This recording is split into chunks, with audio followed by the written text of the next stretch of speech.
Hello everyone, welcome to Raising Vibrations. This is Simon, and today we're doing a video on Venus in Aquarius.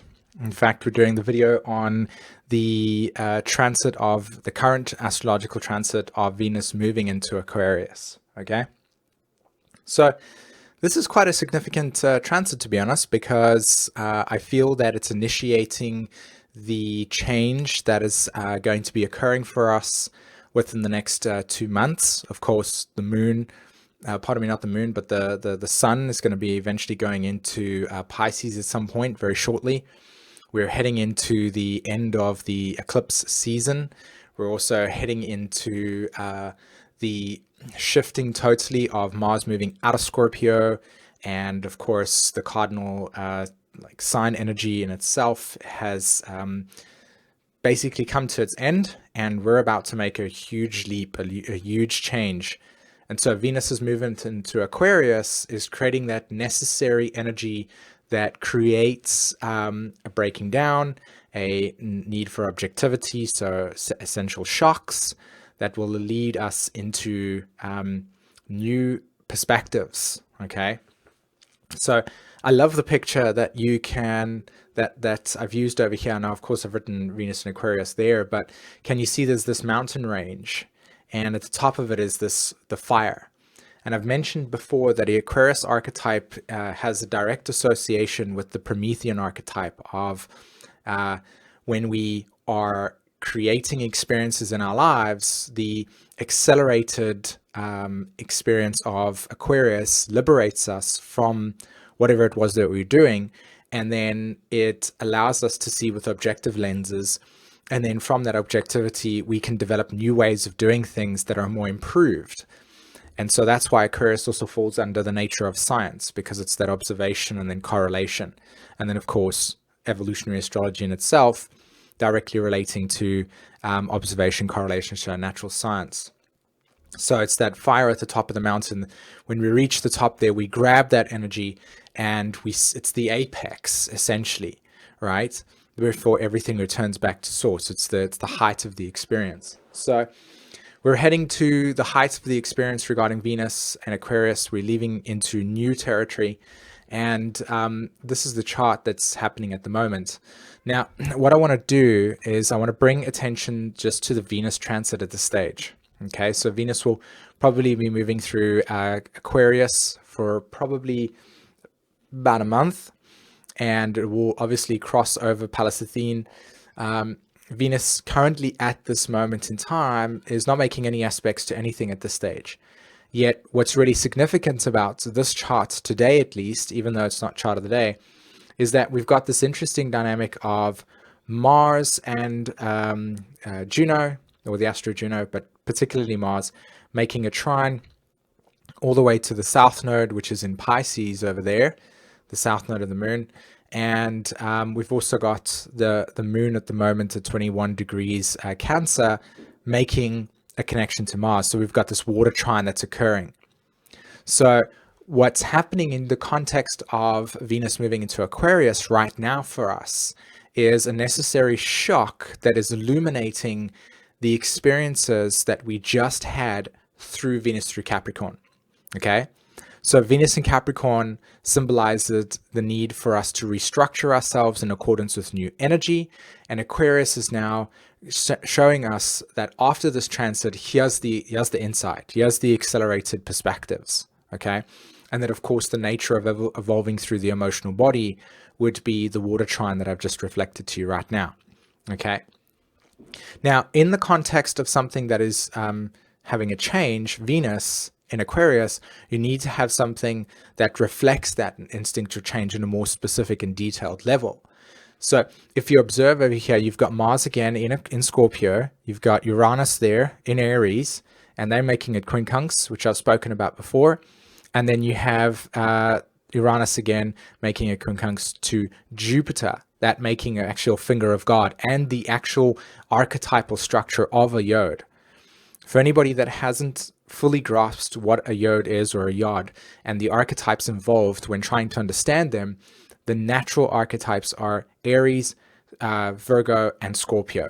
Okay, and to break it down even more, why that's the case, Aries is instinctual change, okay? So there must be an initiation of a new direction when a yod is taking place in your birth chart. So study the fact that if you've got a yod in your chart, this is where instinctual change must occur. Then the Virgo essence of it creates the necessary paralysis or crisis, reflecting to you that there needs to be some sort of analysis that brings your awareness to the situation. And then the Scorpio aspect is the external confrontations that reflect to you those limitations. And then by understanding that dynamic, you can recognize that there is something here that is stopping, blocking, or limiting your capacity to evolve past this energy. And so therefore, by confronting it and then empowering yourself, recognizing whatever it is, there's an instinctual change that occurs. So there's an instinctual change that's occurring for us with this energy that's taking place. And it's very, very, very, very important to give yourself a break as you feel or might feel totally confused.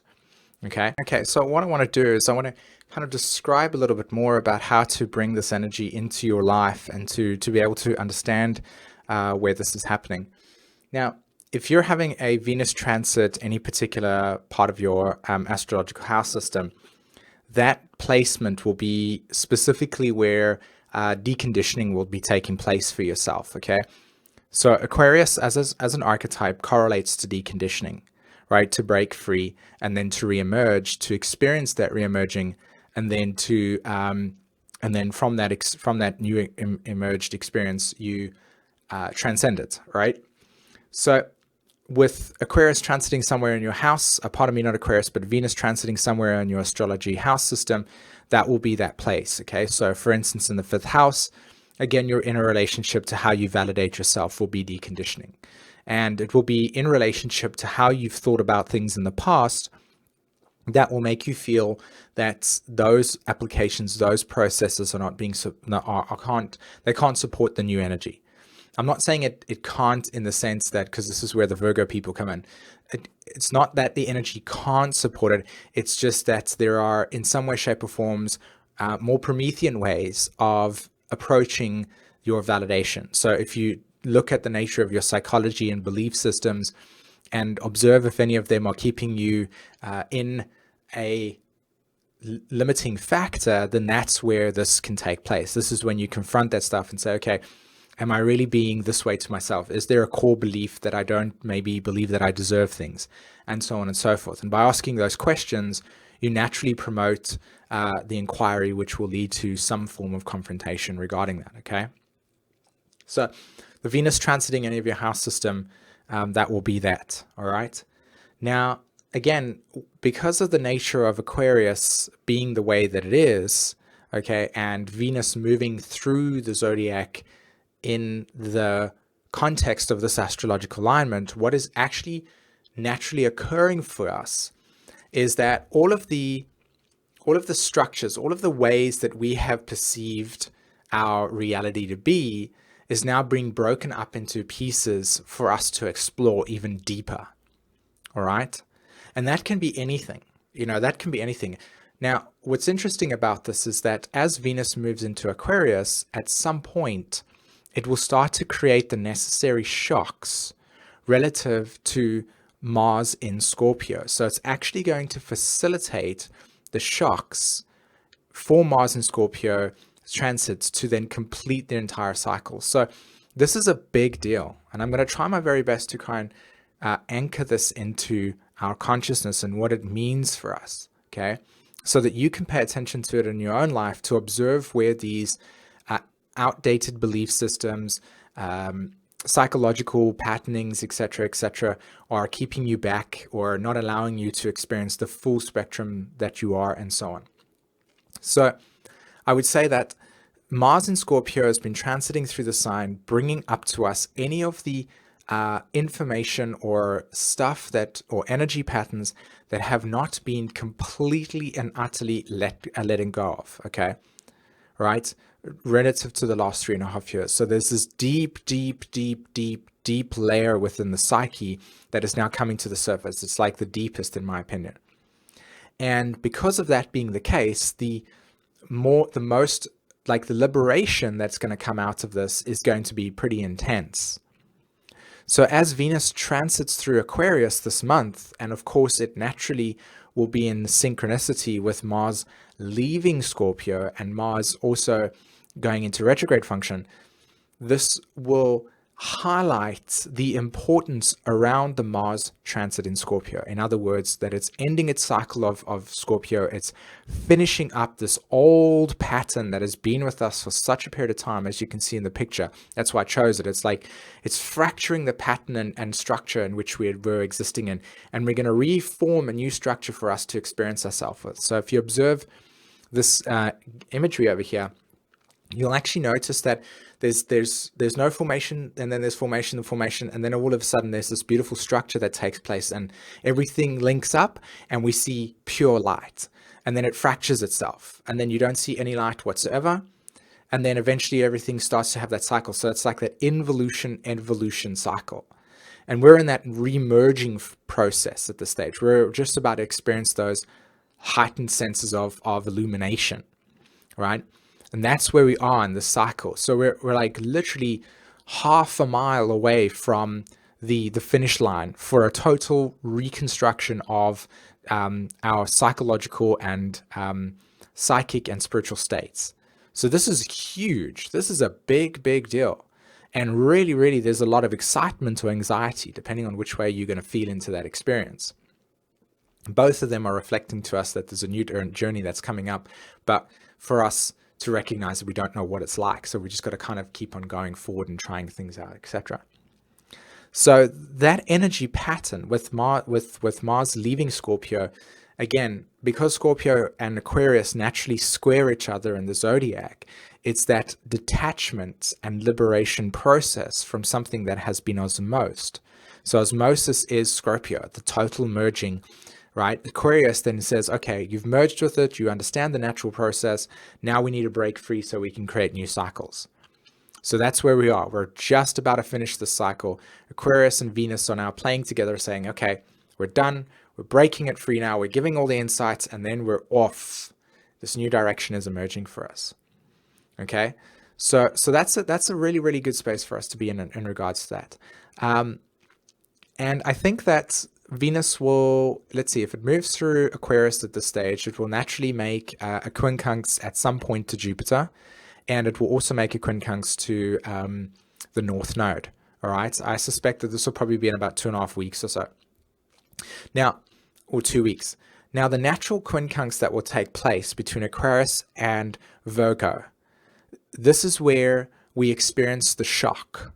Because what happens here is that Virgo as an archetype linked up with Cancer, okay, naturally creates our emotional security to routines.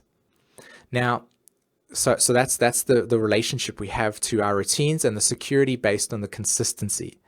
And when Aquarius kicks in, it creates a necessary shock detachment in order for us to observe it, to break away from it, from that thing.